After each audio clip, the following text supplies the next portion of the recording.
इस वक्त एक बड़ी जानकारी आ रही है। इजरायली सुरक्षा कैबिनेट की आपात बैठक को लेकर आईडीएफ पर प्रॉक्सी के बड़े हमलों का खतरा लगातार बरकरार है। आईडीएफ ने डिफेंस सिस्टम की तैनाती को बढ़ा दिया है। एक बार फिर से आपको यह बड़ी खबर बता दें, दरअसल जानकारी है कि इजरायली सुरक्षा कैबिनेट की आपात बैठक चल रही है और आईडीएफ पर प्रॉक्सी के बड़े हमले का खतरा बरकरार है और इधर आईडीएफ ने डिफेंस सिस्टम की तैनाती बढ़ाई है। इस्माइल हानिया की मौत के बाद इजराइल ईरान में तनाव बढ़ रहा है। एक बड़े टकराव का अंदेशा है। इस साल दूसरी बार है जब दोनों देशों के बीच विध्वंसक युद्ध के आसार बने हैं। इससे पहले सीरिया में इजरायली स्ट्राइक में 2 टॉप कमांडर मार गिराने से तनाव बढ़ा था।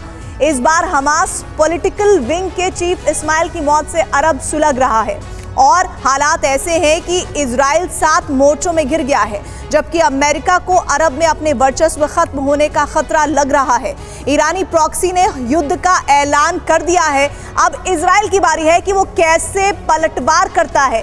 अगर युद्ध हुआ तो इसका दायरा यूरोप एशिया तक फैल सकता है, क्योंकि रूस चीन युद्ध में उतर सकते हैं। अगर महाशक्तियों में टकराव हुआ तो ये तीसरे विश्व युद्ध की दस्तक भी हो सकती है।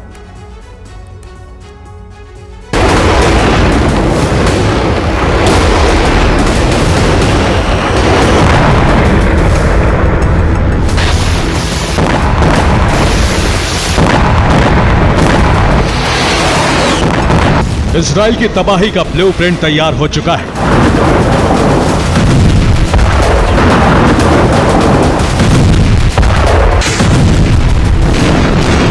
ईरान से फरमान जारी हो चुका है।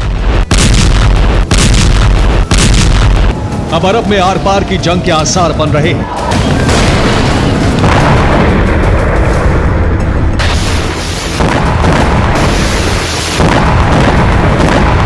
या तो इजराइल का सर्वनाश हो जाएगा या फिर ईरानी प्रॉक्सी का संपूर्ण खात्मा होकर रहेगा। आखिर क्यों अरब सुलग रहा है? कभी भी एटमी ज़लज़ला आ सकता है। इन 2 तस्वीरों में इसका राज छिपा है। 10 घंटे में इजराइल ने अपने 2 दुश्मन मार गिराए हैं। हमास का चेयरमैन पॉलिटिकल विंग का चीफ इस्माइल हानिया को ईरान में घुसकर खत्म किया, जबकि उससे 10 घंटे पहले हिजबुल्लाह के टॉप कमांडर फवाद शुक्र को मारा गया। फवाद शुक्र को बैरूत में और इस्माइल हानिया को तेहरान में खत्म किया गया।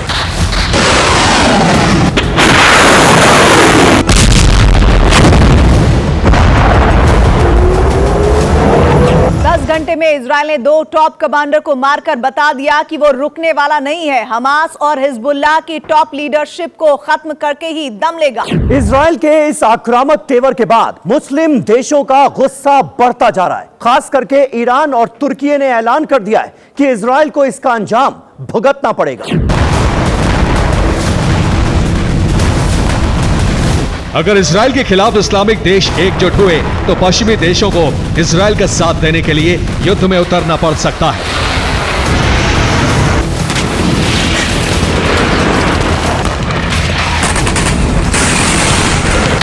यानी अरब से तीसरे विश्व युद्ध की चिंगारी कभी भी ज्वाला में बदल सकती है।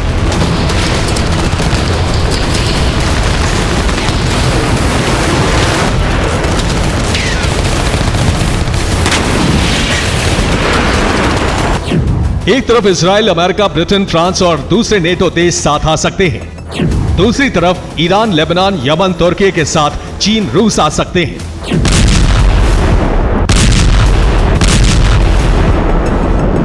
यानी महाशक्तियां अरब में टकरा सकती हैं। अरब के दूसरे देश शिया देश लेबनान ईरान के साथ हैं, क्योंकि ईरान लेबनान शिया मुल्क है, जबकि मुस्लिम ब्रदरहुड के नाम पर बाकी देश भी जुट सकते हैं। अरब में युद्ध की आग लग चुकी है। रूस और चीन इसलिए भी इस्लामिक मुल्कों के साथ आएंगे क्योंकि दोनों ही मुल्क अरब में अमेरिका के दबदबे को खत्म कराना चाहते हैं। हालांकि अभी अमेरिका की तरफ से कहा गया है अगर इजराइल पर हमला हुआ तो उसकी रक्षा के लिए अमेरिका जरूर आएगा, लेकिन इजराइल को रॉकेट छोड़कर कूटनीति से इस मसले का हल करना चाहिए।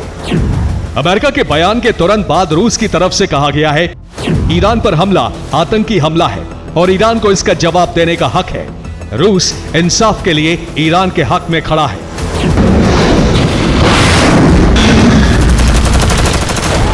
इस बीच ईरानी प्रॉक्सी गुटों का खून उबाल मार रहा है। इजराइल पर हमले किए जा रहे हैं। खासतौर से यमन से संचालित हूती ने लाल सागर में ऐलान कर दिया है कि अब पश्चिमी देशों के हर जहाज को निशाना बनाया जाएगा।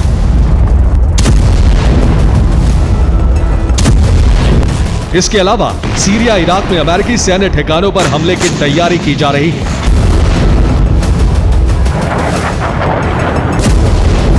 यानी इजराइल के साथ अमेरिका को भी टारगेट करने के लिए ईरानी प्रॉक्सी गोला बारूद के साथ तैयार है।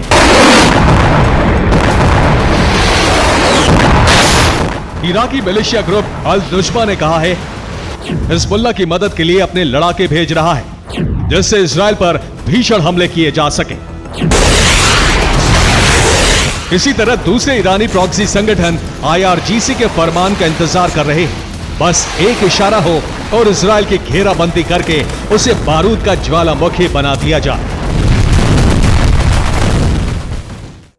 दरअसल इजराइल पर 7 फ्रंट से हमला हो सकता है। पहला और सबसे हमलावर फ्रंट लेबनान बन चुका है, जहां से हिजबुल्लाह हमले कर रहा है। दूसरे फ्रंट पर वेस्ट बैंक से इजराइल पर हमले हो रहे हैं, वहां से हिजबुल्लाह की मदद कर रहा इस्लामिक जिहाद ग्रुप हमले कर रहा है। तीसरे फ्रंट गाजा में इजराइल पिछले 11 महीने से उलझा है, जहां हमास लड़ाके घात लगाकर हमला कर रहे हैं। यमन फ्रंट पर हूती आक्रामक है, जिसने लाल सागर में पश्चिमी देशों के कारोबारी जहाजों को टारगेट किया हुआ है। पांचवा फ्रंट ईरान है, जो कभी भी इजराइल पर मिसाइल स्ट्राइक कर सकता है। छठा फ्रंट इराक से कताइब हिजबुल्लाह भी हमले की तैयारी कर रहा है, जबकि 7वें फ्रंट सीरिया में बद्र ऑर्गेनाइजेशन ने अमेरिका सैन्य ठिकानों को टारगेट कर लिया है। इजराइल पर कभी भी हमला हो सकता है, इसका ऐलान हो चुका है।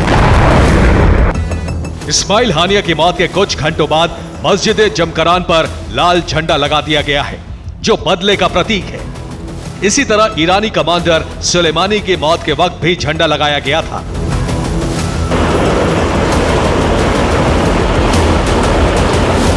मध्य पूर्व में इजराइल एक बड़े संकट में घिर चुका है। अमेरिका परिस्थिति की गंभीरता को समझ रहा है, इसलिए उसने एक वॉरशिप लेबनान के पास लगा दिया है, जबकि 2 वॉरशिप यमन के पास तैनात किए गए हैं। इराक सीरिया में अपने सैन्य ठिकानों को वॉर रेडी कर दिया है।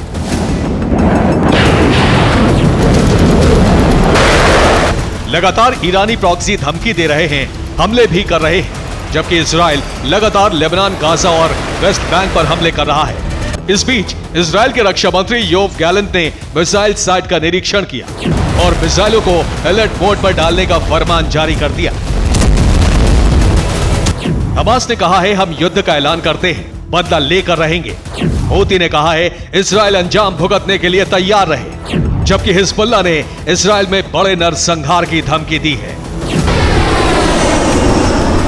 हालांकि अभी तक इजराइल की तरफ से ईरान और लेबनान की धमकी पर प्रतिक्रिया नहीं दी गई है, लेकिन इजराइल ने लंबे युद्ध की तैयारी शुरू कर दी है। लेकिन सबसे ज्यादा परेशानी में अमेरिका है। अगर वो खुलकर इजराइल के साथ युद्ध में उतरता है तो पूरा अरब उसके खिलाफ हो सकता है। इसी मौके की तलाश में रूस और चीन है, इसलिए अमेरिका बार बार इजराइल को संयमित हमले के लिए कह रहा है। लेकिन इजराइल को पता है कि अगर उसे वजूद बचाना है तो आक्रामक रहने के अलावा दूसरा कोई रास्ता नहीं। Bureau report, TV9, Bharat.